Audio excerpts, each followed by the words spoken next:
January 1965. The world stops. Kings, queens, and presidents from 112 nations gather in London. Millions of people stand in the freezing cold, weeping in the streets. They are burying a legend, the man who saved the free world. But at that exact same moment in other parts of the world, there are no tears. In fact, some people are quietly celebrating.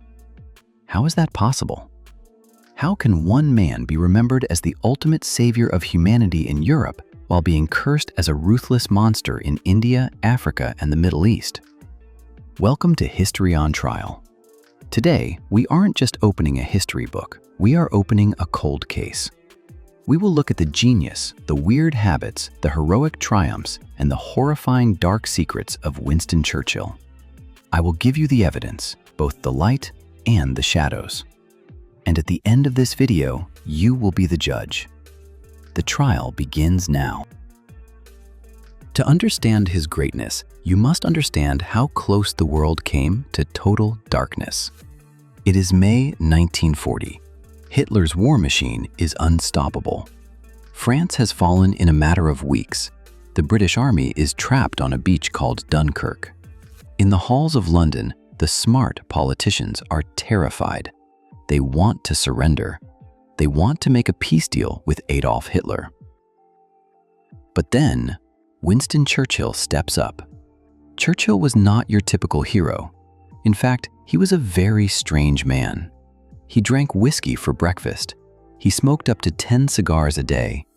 He even held important government meetings while lying naked in his bathtub or working from his bed. But beneath that eccentric surface was a spine of absolute steel. When the rest of the government wanted to beg Hitler for mercy, Churchill looked at them and said, "If this Long Island story of ours is to end at last, let it end only when each one of us lies choking in his own blood upon the ground." He refused to bow, and he used the English language as his greatest weapon. He didn't have a massive army at that moment. He had words. He told the British people, "We shall fight on the beaches, we shall fight on the landing grounds, we shall never surrender." And here is the magic. He made them believe it. He was the shield of the Western world. When the United States was still trying to stay out of the war, and when Russia was still allied with Germany, Churchill stood completely alone against the Nazi Empire. The defense rests its first point. If a quieter, more polite man had been prime minister, democracy would have died in 1940. We might all be living under a swastika today. He is the savior of the free world. But let's spin the globe. Let's leave the heroic streets of London and travel to the British Empire's colonies, because the man who fought for freedom in Europe had a very different definition of freedom for people of color. The year is 1943.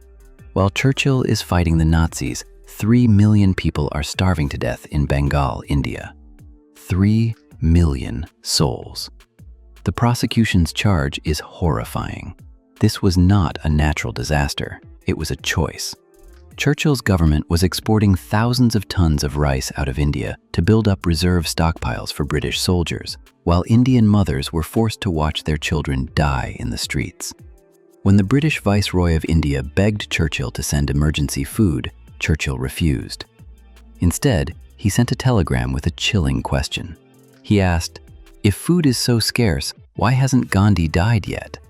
You see, Winston Churchill held a worldview that history books often try to erase. He was a proud, hardcore imperialist who believed in a strict hierarchy of races. He believed the white British race was at the very top. He openly called Indians a beastly people with a beastly religion. And this wasn't just in India. Years earlier, when dealing with rebellions in the Middle East, Churchill suggested using chemical weapons. He wrote, "I am strongly in favor of using poisoned gas against uncivilized tribes."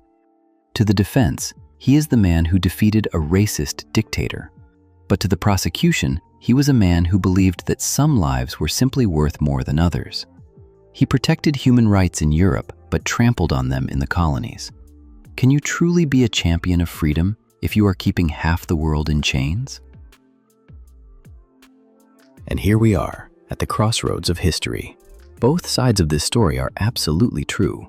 The man who saved London is the exact same man who let Bengal starve. This is where history gets incredibly uncomfortable. We want our heroes to be perfect. We want them to be pure. But history is never black and white. It is painted in messy, bloody shades of gray. Churchill's defenders will tell you, he was a man of his time. Everyone back then was an imperialist. But his critics fire back.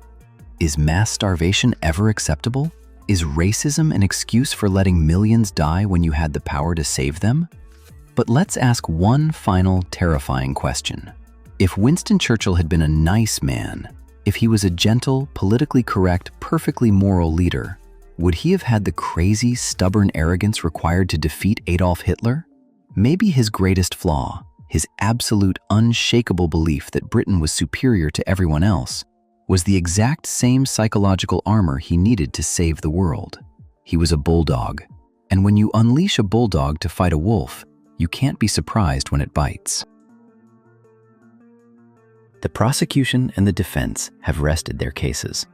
I have given you the evidence, the triumphs, the atrocities, the brilliant words, and the devastating actions. Now the heavy lifting begins, because history doesn't give us a final answer. Is Winston Churchill a hero whose dark flaws we must forgive because without him the modern world wouldn't exist? Or is he an imperial villain whose crimes against humanity are too massive to be swept under the rug of victory? The verdict is yours. Take a moment, look at the facts, and then step into the jury box down in the comments. Tell us, is he a hero, a villain, or something else entirely? I am Byro, and this has been History on Trial. Hit subscribe so you don't miss our next case. Court is adjourned.